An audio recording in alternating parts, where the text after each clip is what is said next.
We had an Ajahn visit us from Thailand one time. He'd lived in one of the areas that was communist in the 1960s, 1970s. But he said he never felt he was in danger.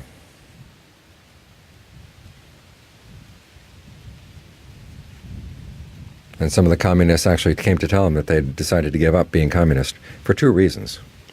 One was because of the goodness of the king, and the other was because of the goodness of the monks.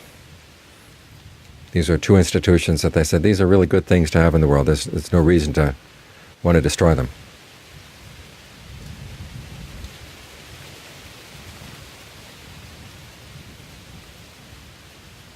So today, as we're approaching the cremation of the king, I'd like to dedicate today's meditation to him in honor of the good that he's done to us. Even though we didn't live in Thailand, we benefited from the fact that he was an important part of what kept Thailand secure, so the forest tradition could flourish. And then we could study with the forest Ajahns and bring their Dhamma back here, and have the opportunity to practice here as well.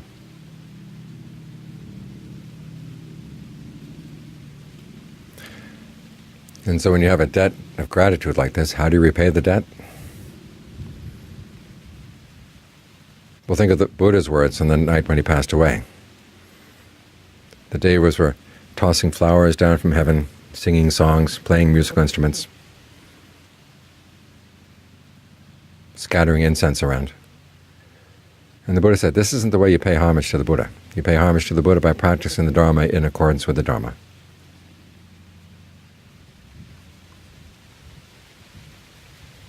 And so to show our appreciation for the people who allowed us to practice, that's how you do it. You practice.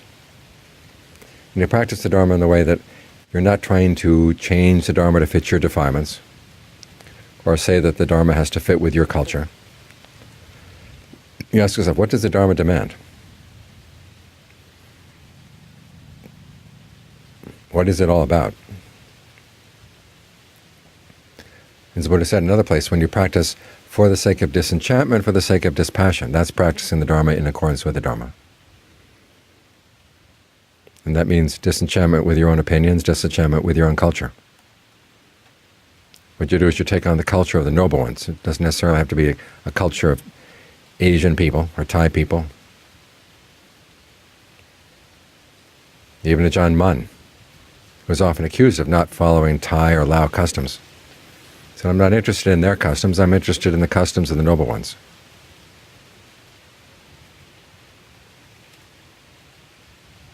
And what are the customs of the noble ones? The canon lists 4. The first 3 have to do with contentment. Contentment with whatever food you get, contentment with whatever clothing you get, contentment with whatever shelter you get.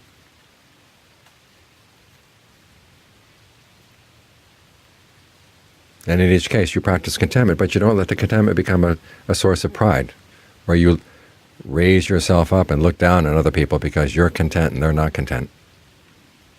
They'll just spoil the goodness that comes from the contentment. It's like that Onion article when they had the spiritual Olympics, and they showed the monk who was proclaimed the most serene. He did not look very serene. He was raising his hands in victory for having beat his opponents. We practice contentment not to be better than other people, but because we know that our mind has its problems. Like, as with all the Buddha's teachings, this is medicine for your greed, medicine for your discontent.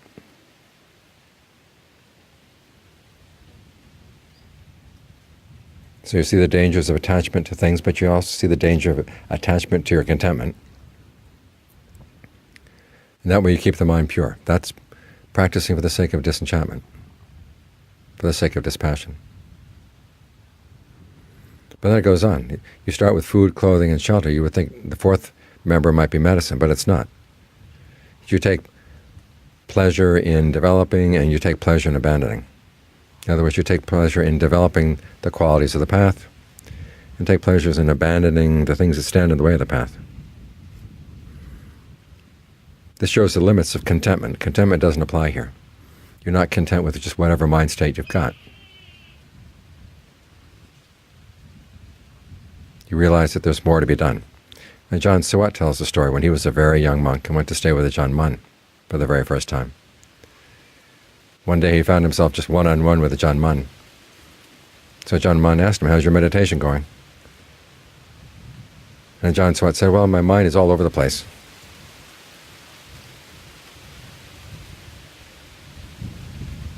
And Ajahn Mun said, "Well, at least you know that it's going all over the place. That's part of the practice of mindfulness, knowing a distracted mind as a distracted mind."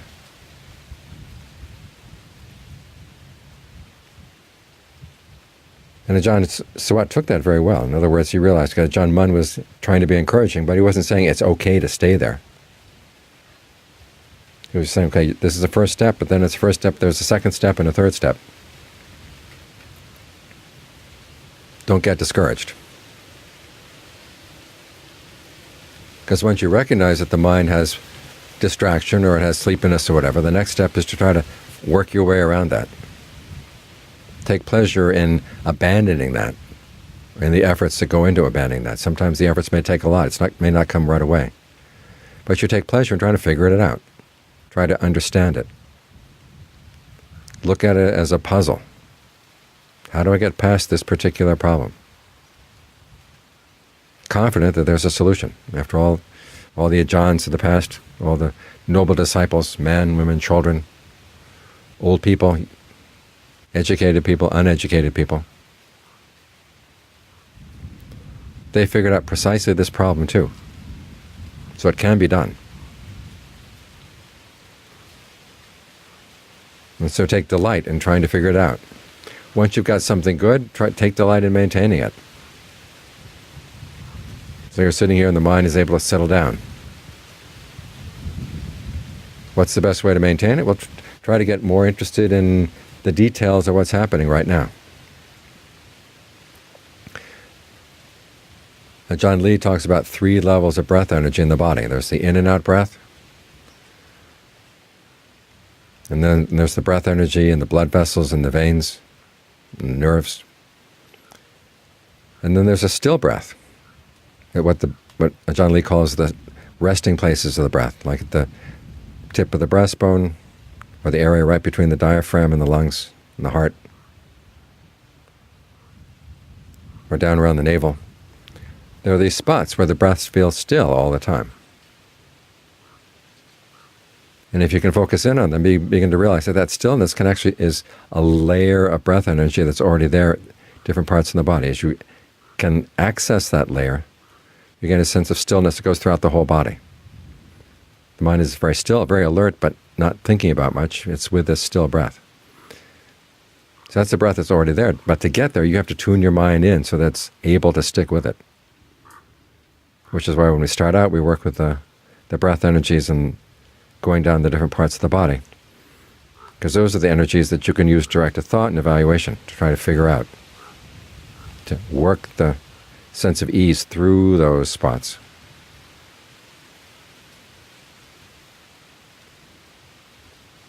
And then when you've worked it through, then how to maintain it.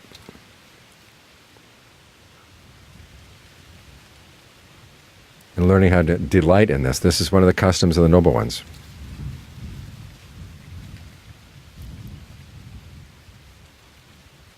Think of this as a puzzle you're trying to figure out. Confident there's a solution.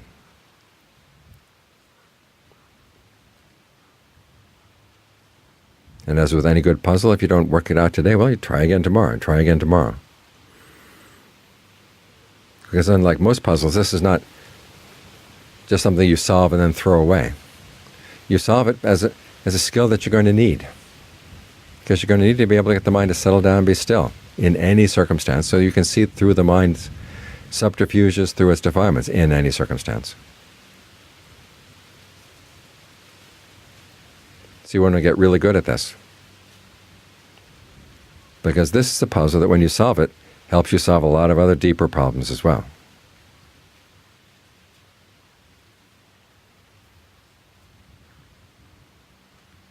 So this is one way in which we take delight in developing.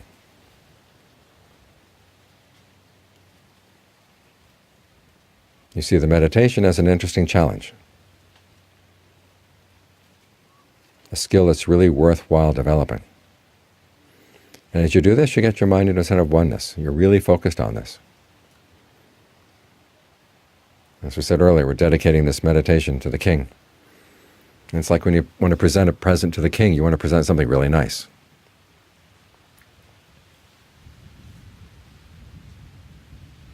I knew a woman in Thailand one time. She got a message from a spirit medium saying that she should present a Buddha image to the king. And as she told me, she says, you don't just go down to the store and just buy any old Buddha image, you get one specially made. And she went to a lot of trouble. First she went to all the different foundries where they make Buddha images and had them sketch out a few designs. And she showed them to an artist she respected. Asked for the artist's comments, and he said, I don't know where to begin, they're all so ugly. She said, in that case, why don't you do one? He says, well, I'm a painter, I'm not a sculptor, and I don't work with sculpture like that. And she said, you're very talented, I can make it worth your while. And so he ended up, after many trials and errors, he was able to finally make a really beautiful image for the king. And you could see how proud she was. She put all that effort in giving something to the king, you want to give something really good. So when you take it into him, you can feel proud. So in the same way, if you're going to be giving your mind to the king today as a gift, try to get it in good shape. Make it one. Because when the mind is one, it has a lot more valuable than when it's 3 or 4 or 6 or 8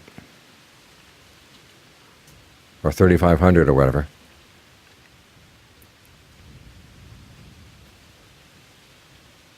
It's like fruit in the market. Suppose there's only one peach in the entire market. That peach is going to have a lot of value. It's going to have a good price. But if there are peaches all over the market to the point where they're throwing them away and they're going rotten, then they don't have any value at all. It's the same with the mind. If your mind is just filled with lots of thoughts, it doesn't have much value. So when you learn how to think your way into oneness and then maintain that oneness, that's when the mind becomes something that you'd really like to give to somebody. And even though you can't really give it directly, you yourself can take pride in the fact that you were able to get the mind into this state of oneness and maintain it. So think of this as your gift.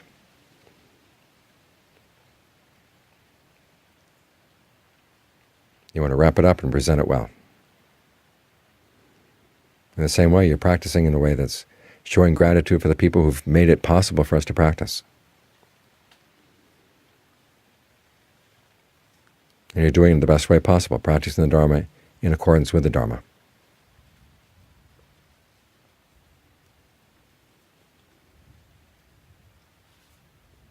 The way the Buddha said we should all practice.